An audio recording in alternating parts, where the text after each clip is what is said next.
Mountain Pass Lodge and Mount Van Hoevenberg is a sliding sports facility in Lake Placid, New York. The 425-foot indoor push-start facility for bobsled, luge, and skeleton provides year-round training facilities for Olympic athletes. The initial design for the push track called for precast concrete for the sliding track.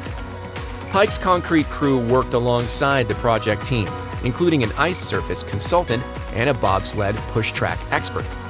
To meet the construction schedule and avoid cold weather concrete placements, the push track was formed and placed inside the already constructed lodge.